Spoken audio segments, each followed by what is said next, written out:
Hello welcome back to my channel Mampi's blog. তো চলে এসেছি আজকে একটা নতুন ইন্টারেস্টিং ব্লগ ভিডিও নিয়ে। তো আজকের ভিডিওটা হচ্ছে যে আমি আজকে একটা রান্না তোমাদেরকে শেয়ার করবো, আর সেটা হচ্ছে নিরামিষ রান্না, পনির আলুর তরকারি। তো সেটা কিভাবে করি সেটা তোমাদেরকে শেয়ার করবো। তো চলো কথা না বাড়িয়ে ভিডিওটা শুরু করা যাক। তো দেখো এখানে আমি পনিরগুলো কেটে নিয়েছি ছোট ছোট সাইজের, আর এখানে আলুগুলো বেশ একটু বড় সাইজ করে কেটে নিয়েছি। আর এখানে মশলার মধ্যে নিয়েছি তোমার জিরে গুঁড়ো, লবণ, হলুদ, গরম মশলা, টমেটো কুচি, লঙ্কা কুচি, আর ফোড়নের জন্য নিয়েছি শুকনো লঙ্কা আর 5 ফোড়ন। আর এদিকে মানে পনিরগুলোকে ভালো করে লবণ হলুদ মাখিয়ে নিচ্ছি ভাজা করবো বলে। দেখো সুন্দর করে মাখিয়ে নিয়েছি। আর এদিকে জালটাও ভালো সুন্দর ধরে গিয়েছে। এবার কড়াইতে তেলটা গরম হয়ে এসছে, এবার পনিরগুলো আস্তে আস্তে এক এক করে সব ছেড়ে দেবো। তো সবাই বলো তোমরা সবাই কেমন আছো? আমি তো খুব ভালো আছি।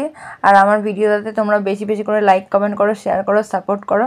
আমিও তোমাদেরকে অনেক অনেক সাপোর্ট করার চেষ্টা করবো যতটা পারবো। তো প্লিজ তোমরা সবাই আমার পাশে থেকো। আর এদিকে দেখো পনিরগুলো ভালো করে সুন্দর ভাজা হয়ে গেছে, লাল লাল হয়ে গেছে। তো এবার আমি সব পনিরগুলো আস্তে আস্তে এক এক করে সব নামিয়ে নেব। নামিয়ে নেবার পরে রান্নাটা শুরু করব। তো আগে পনিরগুলো নামিয়ে নিই। তো এই যে আমি আস্তে আস্তে সব পনিরগুলো নামিয়ে নিয়েছি।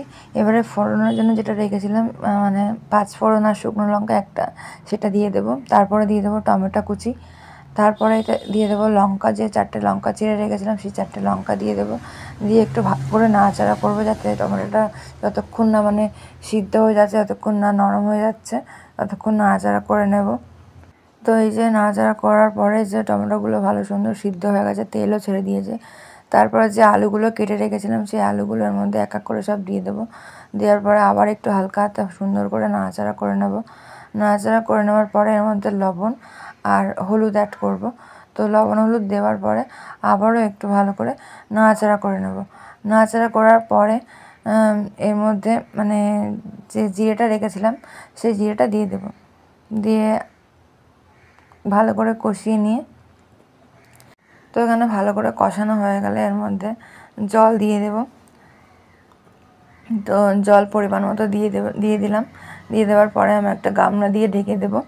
ঢেকে দেওয়ার পরে আমি 20 মিনিট পর আমি আবার ঢাকনাটা খুলে দেখব মানে সব সিদ্ধ হয়েছে কিনা আলুগুলো। তো ঢাকনাটা খুলে দেখলাম আলুগুলো খুব সুন্দর সিদ্ধ হয়ে গেছে। আর এদিকে সুন্দর একটা গন্ধও বেরোচ্ছে। তো আমি যে গরম মশলাটা পাতা রেখেছিলাম সেই গরম মশলাটা আমি এর মধ্যে দিয়ে দেব। তো দিয়ে দেওয়ার পরে ভালো করে নাড়াচাড়া করে আমি তরকারিটা সার্ভ করব। তো এই যে সুন্দর করে নেড়ে দিলাম, আর সুন্দর একটা গন্ধ বেরোচ্ছে। আমার তো খুব ভালো লাগে পনিরের তরকারি। কার কার পনিরের তরকারি ভালো লাগে কমেন্টে জানিও। তো এই যে খুব সুন্দর একটা স্মেল বেরোচ্ছে। তো আমি তরকারিটা নামিয়ে নিয়েছি।